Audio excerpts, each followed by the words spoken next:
पक्ष में हमारी यही प्रार्थना है, श्रद्धा पूर्वक श्राद्ध को करना चाहिए। और कुछ लोग मिलते हैं, महाराज हमारी इतनी क्षमता नहीं है गया जी जा पाए, ट्रेन के लिए, गाड़ी के लिए, वाहन के लिए पैसा नहीं है, गरीब आदमी है, बहुत परेशान है। तब हम कल आज बैठे थे तो एक बालंत कर्म श्राद्ध प्रकाश गीता प्रेस, उसको हम ऐसे ही पलटा रहे थे धोखे से। हम पढ़े लिखे तो कम है ही, अपनी पढ़ाई लिखाई तो बहुत ऊंचे लेवल की है, तो हम उसको पलटा रहे थे। और जैसे ही पलटा रहे थे तो पलटाते पलटाते हमने पाया कि मान लीजिए कोई बहुत दीनहीन है, बहुत गरीब है, तो वो कैसे श्राद्ध करे। तब इसमें उन्होंने वर्णन किया बहुत अच्छा। बोले देखो भाई, किसी के पास धन नहीं है और वो श्राद्ध नहीं कर सकता, गयाजी नहीं जा सकता, तो कोई दिक्कत नहीं। गीता प्रेस की ये पुस्तक कहती है उस व्यक्ति को अपने घर पर बैठकर इन 16 दिनों में कुछ ना मिले, घास मिल जाए, घास को गाय को भोजन करा करके श्राद्ध करना चाहिए। इससे सस्ता श्राद्ध। और क्षमता हो ब्राह्मण को बुलाकर भोजन कराना चाहिए, और क्षमता हो अपने पितरों के निमित्त पकवान, खीर, मेवा, मिष्ठान बना करके श्राद्ध करना चाहिए। श्राद्ध का मतलब श्रद्धा से अर्पण करना चाहिए। आओ आओ, ब्राह्मण को बुलाएं तो भोजन कराएं तो घर के बाहर तक छोड़ना चाहिए। लेकिन ब्राह्मण में भी सावधान रखें, मांस मदिरा आदि ग्रहण करने वाले ब्राह्मण को मत बुलाएं। 12:23 से श्राद्ध प्रारंभ करना चाहिए। शुभ मुहूर्त बताया, एक जगह 12:16 का दोपहर का, और शाम के बाद श्राद्ध नहीं करना चाहिए, तर्पण नहीं करना चाहिए। कुछ लोग रात को ही लगे और फिर कहते हैं कृपा नहीं होती। हमारी परंपरा है, हमारा नियम है, इसीलिए सायंकाल के बाद तो तर्पण ना करें। और 7 बातें श्राद्ध करने वालों को इन 16 दिनों में प्रत्येक व्यक्ति को ध्यान रखनी चाहिए। 7 बातें निषेध। 1, तांबूल, ये जो गुटखा खाए रहते, चबाते रहते हैं दिन भर बछुओं जैसे, ये नहीं चलना। 7 दिन तक वर्जित। अगर इन श्राद्ध पक्ष में कोई भी जातक साधक बालक तांबूल मुख में रखता है, उससे पितरों को अतृप्ति होती। तो पहला वर्जित क्या है? बोले तांबूल। दूसरा क्या वर्जित है? स्त्री भोग, ब्रह्मचर्य का पालन करना चाहिए। तीसरा वर्जित है क्षौर्य कर्म। अगर आप तर्पण पिंडदान नहीं कर रहे हैं, तर्पण पिंडदान करेंगे तो पद्धति के नियम में आपका मुंडन संस्कार होगा। लेकिन अगर आप तर्पण नहीं कर रहे तो प्रत्येक व्यक्ति को 16 दिनों तक क्षौर्य कर्म वर्जित रखना चाहिए। क्षौर्य कर्म। चौथा मांस मदिरा, गंदा भोजन, गंदा पीना। इस पितृपक्ष में जो भी व्यक्ति खाता है उसका भाग, उसकी घ्राण मतलब सुगंधी पितरों को जाती है, और उससे पितर विचलित होते, असंतुष्ट होते, नाराज होते हैं। इसलिए मांस मदिरा का भी भक्षण नहीं करना चाहिए। 5वां, तर्पण और पितरों को प्रणाम और पितरों की स्तुति, शांति पाठ दिन में ही करनी चाहिए, शाम के नहीं, रात को नहीं। 6वां नियम क्या है? केले के पत्ते पर पिंडदान नहीं करना चाहिए, वर्जित। केले के पत्ते पर नहीं करना चाहिए, और प्रयत्न भर केले के पत्ते को इन 16 दिनों में प्रयोग नहीं करना चाहिए, ये वर्जित है। और 7वां है तेल मर्दन वर्जित।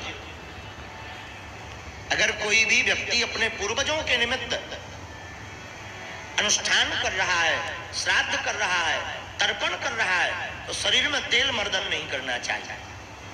अब तुम लगाए, कई लोग तो श्राद्ध कर रहे हो, लगा रहे एकदम आंवला का ठोक रहे, इससे पितरों को बड़ी परेशानी होती है। इन 7 नियमों का पालन करके जो अपने पितरों के निमित्त शांति पाठ करता है, अपने पितरों का का ध्यान करता है, श्रीमद् भागवत का मूल पाठ करवाता है, गरुड़ पुराण का पाठ करवाता है, ब्राह्मण भोज करवाता है, गाय को भोजन देता है, ब्राह्मणों को दान देता है, गया श्राद्ध करवाता है, उसके समस्त पितर प्रसन्न होकर के स्वर्ग लोक को जाते हैं और सदा सदा के लिए पूरे परिवार को आशीर्वाद दे करके जाते हैं। लेकिन ये तो हो गई पितृतर्पण की बात। हम आपसे प्रार्थना करें, ये तो हो गई मरे जिंदा है पानी को नहीं पूछते, मर जाए बाप आ देखो हलवा खीर मकानों पे रखते हैं, बाप कौवा बनकर आएगा फिर खाएगा ठटरी के बरे। अरे जब तक जिंदा थे तब तक नहीं पूछा, अब मर गए तो वो कौवा बनकर आएगा। जियत पिता से पूछी ना बात, मृतक पिता को हलवा भात।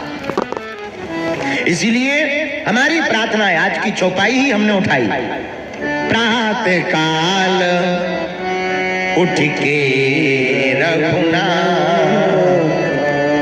हम अपनी जीवन की एक घटना बताएं, आंखों की देखी बात। हमारे पूजनीय पिताजी आज भी हैं। हमारे पूजनीय पिताजी के जीवन में हमने बहुत अपने करीब से देखा है, वो अपनी माताजी के बहुत करीब थे। और बुढ़ापे के समय में जब हमारी पूजनीय दादी जी अति शिथिल हो गई, तब हमारे पिताजी ने माताजी ने बहुत सेवा की। जब वो सेवा करती थी और दादी जी बहुत खुश हो जाती थी, तब हमने अपनी आंखों से देखा, बिल्कुल नजदीक रहते थे, तब दादी जी ऐसे हाथ उठा के ऐसे हाथ फेरते हुए पलंग के पड़े पड़े हाथ फेरते हुए कहती थी, दूधो नहाओ पूतो फलो। भगवान से जब जिंदगी में दूरी हो तब शोक ही मनाना चाहिए, ये संकेत है। तो धन्य है श्री वीर बजरंग बली, माता जानकी अशोक वाटिका में शोक में विराजमान है और ऐसी राम कथा गाई, ऐसी पूंछ घुमाई कि धन्य धन्य वीर बजरंग बली, और प्रसन्न हुई फिर जानकी माई। ऐसे अनंत बलवंत परम संत भगवंत श्री हनुमंत लाल के चरणों को हम प्रणाम करते हैं। यह पावन तीर्थ नाम है गया। इस गया में जो गया सो गया, नाम है गया। और गया में जो भी पूर्वज गया सो बोले कहा, बोले गया। अच्छा जिंदा तो गया, मरे तो गए। अद्भुत विचित्र बात है, कितना अद्भुत नाम, बोले गया। अच्छा गया में दो नगरी, गया के नाम के आगे दो संबोधन है, मोक्ष नगरी और ज्ञान नगरी। मोक्ष नगरी कहां? भगवान श्री विष्णु के चरण चिन्ह जहां विराजमान है, उस चरण के ऊपर जो भी पिंड बना करके अपने पूर्वजों के निमित्त जिसका नाम गोत्र लेकर के पिंड रख देते हैं, नदी में बट वृक्ष की छाया में प्रेत शिला के पास, इस गया में आते ही वह पिंड रखते ही वो गया हो जाता है। अब दूसरी नगरी कौन सी है? ज्ञान नगरी। ज्ञान क्यों? यहीं जहां रिसोर्ट है हमारे श्री विनय तिवारी जी का, सामने ही बैठे, आज तो कथा में भी दम लगा के बैठे, नहीं तो 10 बजे सोए वाले आदमी आए। दुनिया की घड़ी नाय माय हो जाए, विनय तिवारी जी की घड़ी नहीं होती। खैर इन्होंने रिसोर्ट हमें जरूर दिया पर पैसा लिया। ये भी कहना हम इसलिए नहीं भूलेंगे कि क्योंकि चुका के जाएं, बाद में नहीं तो लोग कहेंगे चेला ढूंढ लिया था लोगों, गुरुजी ने। तो ये हैं बहुत प्यारे तिवारी हैं। अच्छा तो फिर बिहारी है तिवारी है और बिहारी है, दोनों इनके अंदर भाव है, बड़े प्यारे हैं। विज्ञानमय बुद्धि है, और देखो कितनी अद्भुत बात, विज्ञानमय बुद्धि ही ज्ञान को खोज पाती है, और ज्ञानमय बुद्धि ही विज्ञान को खोज पाती है। तो ऐसे श्री हमारे बड़े ही लाडले, वैसे इनके लिए ये नई नई भक्ति है, टिकते नहीं है ये भक्ति में। वैज्ञानिक आदमी तार्किक होता है और तर्क के सामने सब कुछ ज्यादा टिकता नहीं है। एक आदमी दिया लेके जा रहा था मंदिर में पूजा करने के लिए, तो इनके जैसा तार्किक वैज्ञानिक फंस गया। दिया लेकर जा रहा था, वैज्ञानिक फंस गया। इन्होंने पूछा कहां जा रहा है? चंगीलाल बोला मंदिर। किसके मंदिर? शंकर जी के। हाथ में क्या है? बोले दिया। दिया जल रहा था, ऐसे हाथ में हाथ। अब तार्किक लोग होते ही खतरनाक, इनसे तो भगवान जी बचा। बोले एक बात बताओ, ये क्या पुरानी परंपराएं चला रहे हो? तुम्हारे बाप दादा दिया रखते थे, दादा दिया रखते थे, तुम भी दिया रख रहे, क्या मिलता है दिया रखने से? क्या हो जाता है दिया रखने से? बेफिजूली की बातें हैं, पुरानी परंपरा। अरे उन्होंने कहा भाई पिताजी ने रख रहे थे, हम भी रख रहे हैं, क्या बुराई है? तुम्हारे बाप पागल थे तो क्या तुम पागल?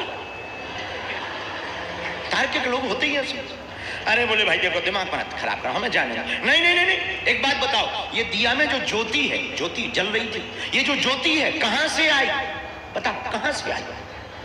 हमारे जैसा आदमी क्या बता, लेकिन हम भी बुंदेलखंडी आदमी तिवारी जी से हार जाए। हमने भी गम नहीं खाई, तिवारी जी ने पूछा कि ज्योति कहां से आई, हमने फूंक लगा दी, ज्योति बुझ गई, दिया बुझ गया। बोले क्या हुआ, दिया क्यों बुझा दिया? हम कहिए बताओ ज्योति गई कहां? बताओ गई कहां? वे बोले तिवारी जी बोले हमें नहीं पता। हम कहा गई तुम्हें पता नहीं है, आई हमें पता नहीं है, काय को दिमाग खा रहा है, घर जाओ। जब गई तुम्हें पता नहीं, आई हमें पता नहीं, काय को दिमाग खराब हो? तुम अपना काम करो, हमें शंकर जी की पूजा करने दो। तार्किक लोग ऐसे होते हैं, लेकिन इनका तर्क बहुत संगतमय होता है और ये भारत के लिए बहुत बड़ा काम कर रहे हैं और निश्चित रूप से हमारे हनुमान जी के कृपा पात्र हैं और हमारे प्रिय श्री मनोज तिवारी जी के बहुत ही अच्छे साथी हैं।